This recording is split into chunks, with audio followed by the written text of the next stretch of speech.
Hi everybody, I'm Bree the Plant Lady, checking in with a weekly garden tour. We are in the final days of January and, believe it or not, the daffodils are actually starting to bloom here in Central North Carolina, Zone 7. So join me for a stroll as we walk around the garden. Well, I noticed a daffodil blooming in our neighborhood entry, which I need to go out and clean up, but here we have one blooming in my garden, along with a whole bunch of seedlings that will be blooming in the spring. Back here we have got California poppy, that silvery clump, and all of this is larkspur, and this is all self-sown larkspur. And you can see the plants that are really like in this grit, this is called Chapel Hill grit, they're already starting to bolt a little bit, which it's way too early. Usually these are in full flower in May. We're in the last part of January. So everything is a little bit confused here. And as we walk through here, you see all of these self-sown poppies that are in the walkway are growing quite strong. Of course, this is what I was anxious to clean up because all of that banana foliage was covering them. But I think I got to that in time, and well, I'm pretty relieved to see that the bananas have not started to flush out any new growth, which has happened in the past. So hopefully everything will just sort of stay dormant for a while longer, because it is exceptionally early for plants to be getting tricked into thinking it's spring. Now, this is my favorite kind of fake snow. You see all of these petals. This is from Prunus mume Josephine, and they're just starting to fall off. The season is just about coming to an end for the flowering apricots, but it has been a spectacular couple of weeks. Oh, how I adore these trees. Well, since we're here at the greenhouse, I'll give you a sneak peek. Aiden and I went up to Hoffman Nursery this week. Hopefully you watched our tour video, and we bought a whole bunch of plants. And you can see we've got the greenhouse full of those awesome landscape plugs. And we're gonna plant a lot of this, but some of this we will save so that we will have for the Spring Open Garden native plant sale. And that is going to be on Saturday, May 13th from noon to 4 p.m. So mark your calendars and plan to attend. Now as we check in over here, the poppy seedlings continue to grow. You can see where cats have been getting into these. I need to put up some cattle fencing. But the poppies, these were sown around, I think, December 22nd. So they did not get hit by the holiday freeze because they had just been sown, and they're starting to grow out quite well. They're in all three of these 100-gallon root pouches. Same thing over here. See, it's fairly dense. All the seedlings looking really good. This is going to be an absolutely spectacular display when all of this blooms.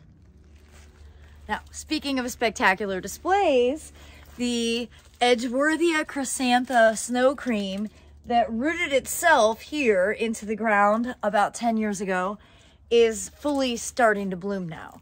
And the fragrance is absolutely exquisite. It's really like honey. And this is the big plant that I always harvest lots and lots of flowers from.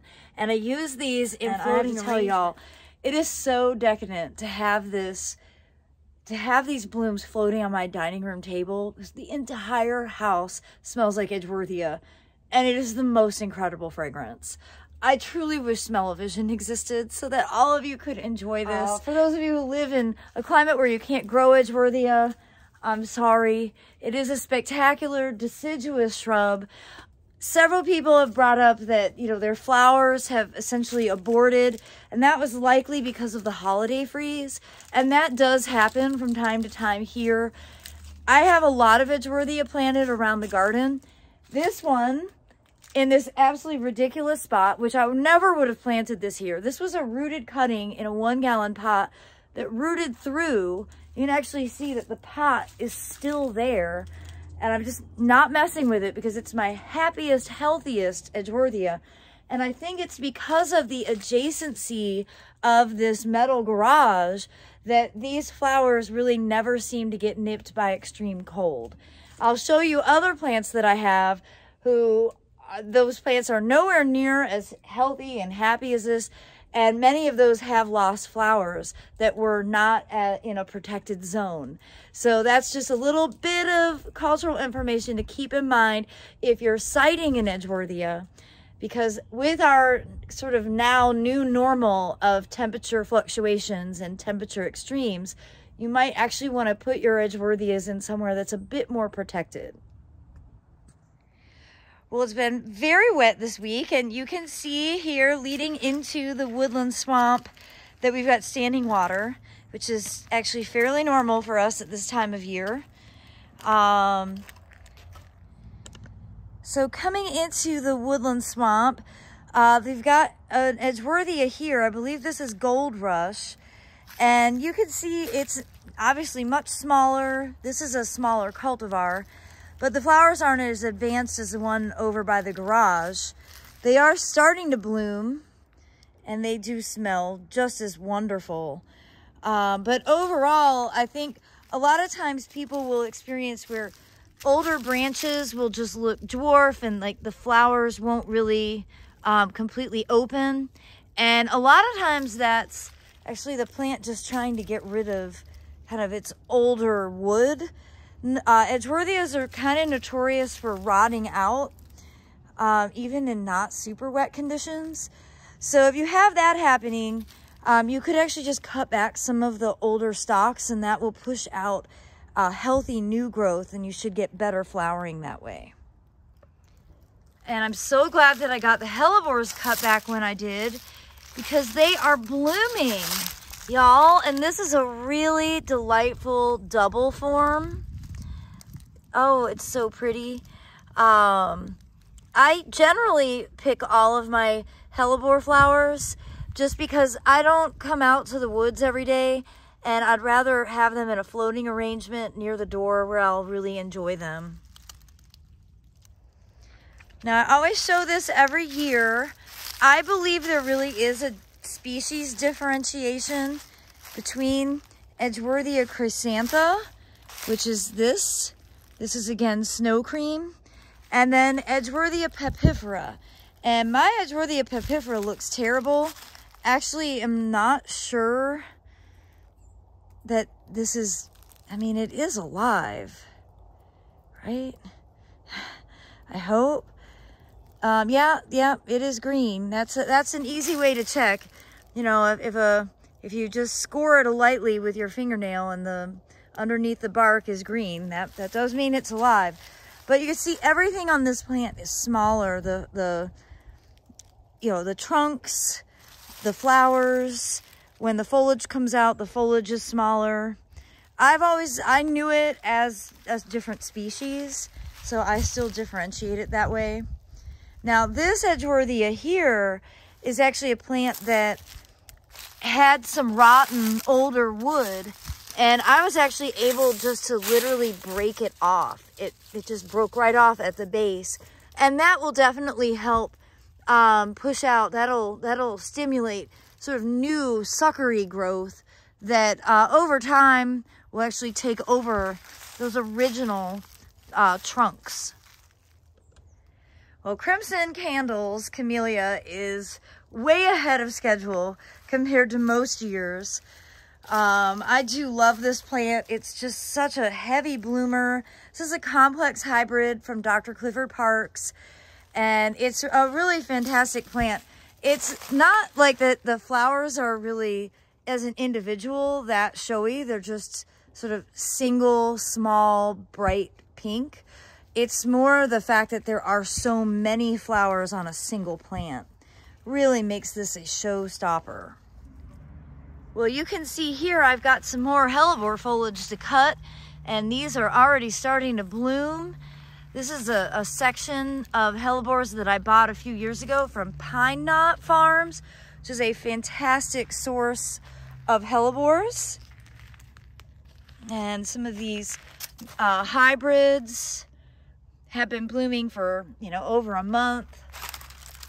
Everything in here is looking good. Do I see any new seedlings? I'm constantly on the lookout. And I do. Okay, very, very good. I sowed a lot of poppies in here, and I've been nervous because I hadn't really seen, I still don't really see that many poppies, but I am noticing some problem plants. Let me go ahead and show you that.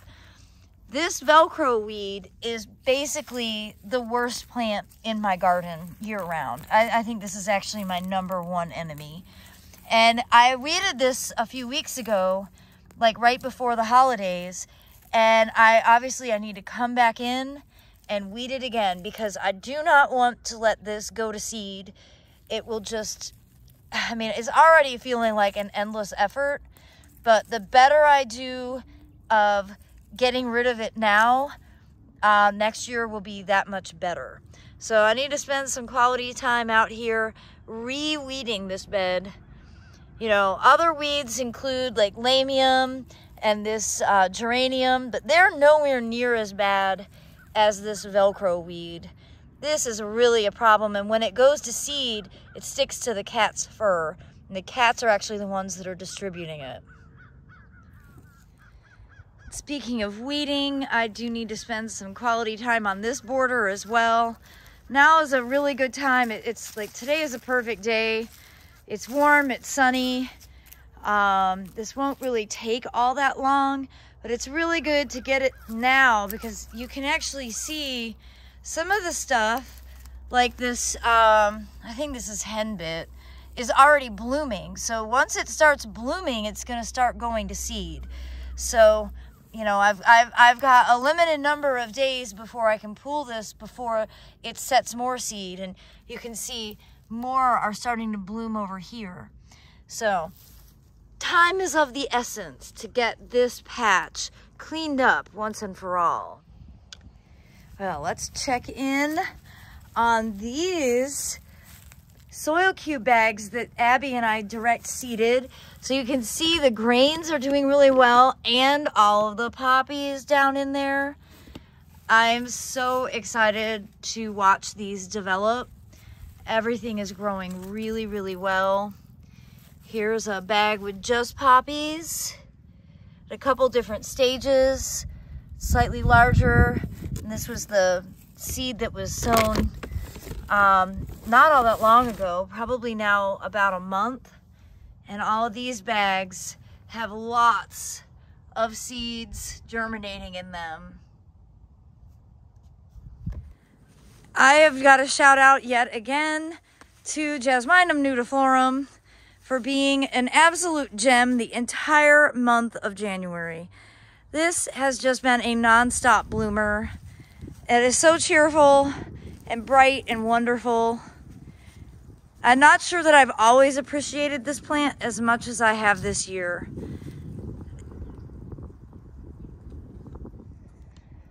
Well, two plants that I don't usually talk much about because I kind of think that in general Nandina are pretty invasive, and Hellebores foetidus is definitely a heavy seeder. But in this case, both of these, this I think is Nandina obsession, and it's totally sterile. It doesn't actually flower or set any seeds. And you know, these Hellebores foetidus, or the stinking hellebore, they really are extraordinary for these great flowers. I always let them bloom, but then before the seed ripens, I just cut the entire stalk off. That way I don't have them seeding everywhere. Well, here in the main cottage border, you can see all of the plants are growing quite a bit, and of course all of those hundreds of daffodils are starting to poke out of the ground. These usually bloom the beginning of March. Hopefully that'll be their cycle this year. I really can't believe how much the seedlings have grown in a week. It's been an amazing thing to watch. We've had a lot of rain, and so I'm sure that helps significantly. You know, here we've got poppies, larkspur, bachelor buttons. Here's actually a fava bean that I planted back in August. These are just, I'm fascinated with the fava beans. First time I've ever grown them, so I'm just trying to learn a little bit more about what their life cycle is. I've also got some cilantro growing right along the edge, and of course garlic to help deter animals. Now I did overseed this with a bunch of greens. I don't see any of that germinating yet, but I bet within the next week we will see any of these open spaces. And actually that's not true. I do see seedlings. Right here we have got some new baby seedlings coming up. So it'll be really fun to watch this develop with a little more diversity in this cottage garden mix. Well, hopefully you guys watched our container garden tour update, and I showed something I've never done before, but here we are with this window box, and you know, we overseeded it with poppies, and look at all the poppies in this window box. It'll be really interesting to watch this grow out. I've literally have no expectations, so anything will be impressive to me. I think that as a gardener, that's actually a pretty good way to go about it. That way you're never disappointed. And the multi-grain wave continues to grow quite rapidly, actually, at this season. And Cubby's just finding a nice sunny spot to sit and enjoy the sunshine. Of course, the Lonicera is continuing to flower. It's been such a delightful plant to bring inside because it smells so good. And of course, the shady side of the wave, which is predominantly a ground cover of self-sown carrots. And you can see I still have some of the old flower stalks up. And this is exactly how they self-sow, because when you leave these flower stalks, the seed just goes right back down.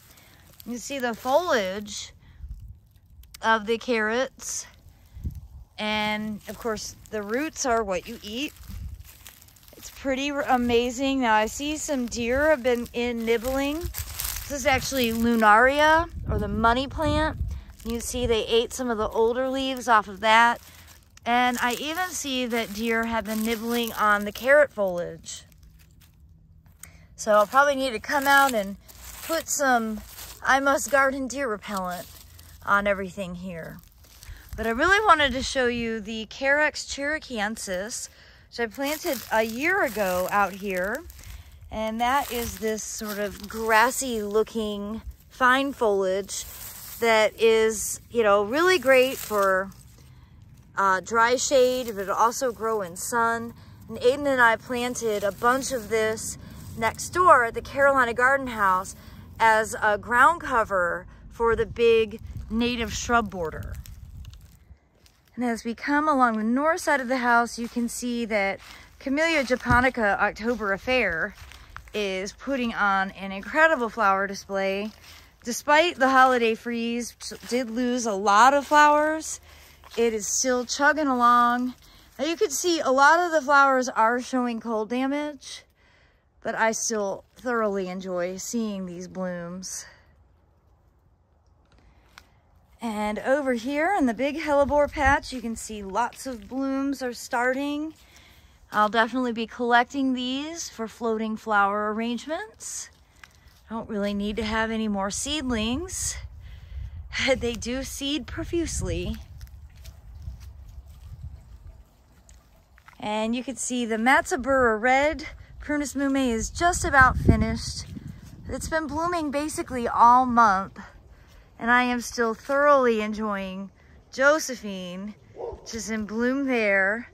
And then the very latest to flower is the Pink Panther over on the far side of the garden.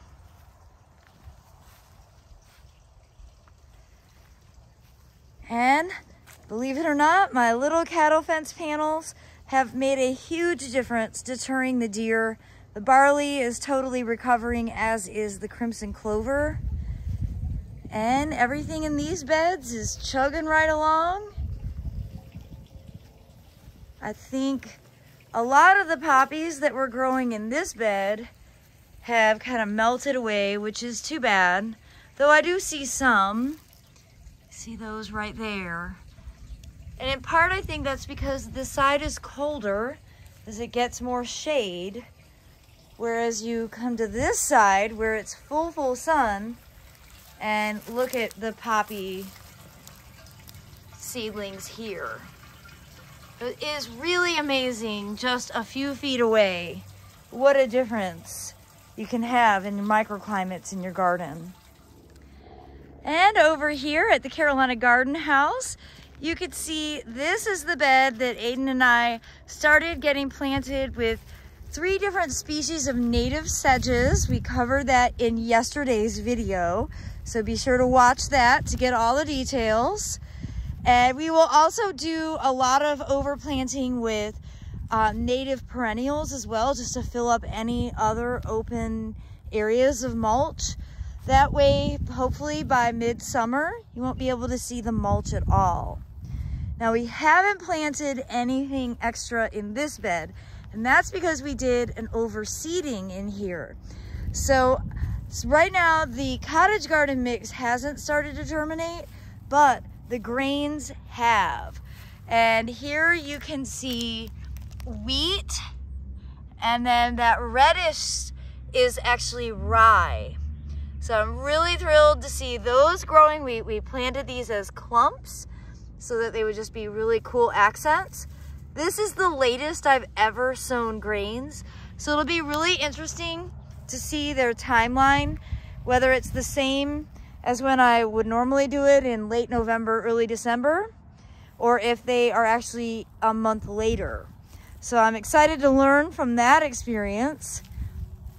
And I am definitely waiting with bated breath to see other cottage garden plants start to germinate in here, because anywhere that we don't have ground plane coverage, we'll be able to go ahead and mulch and then get planted with some of the native Carex and other ornamental grasses that we already have. And of course, the small herbaceous corner bed here has quite a few poppies growing in it. I'm really pleased to see great germination of California poppies and Reese poppies, and there should also be some Papaver somniferum growing in here. So I think this will be really beautiful in the spring with all of this blooming. And I think Aiden and I are both really motivated to make more beds. We've actually, all day today, we've been plotting what day we should rent the sod cutter, because we have some big plant orders coming in and we need more space to put all the plants. Well, it is a really exciting time here. I'm so pleased with how much progress we've made, and I'm so grateful to everyone in the neighborhood who has just been like enthusiastically chipping in to help us with the process of building the new garden. And I know I keep saying this, but it is really remarkable the power of a front yard garden.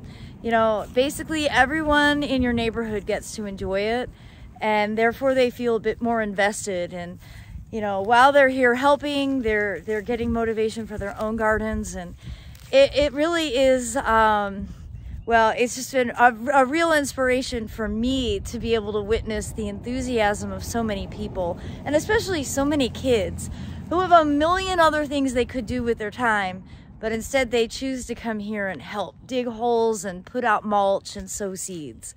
So I hope that that will be an inspiration for all of you. And I look forward to sharing another update next week. As always, thanks so much for watching, everybody. Happy gardening.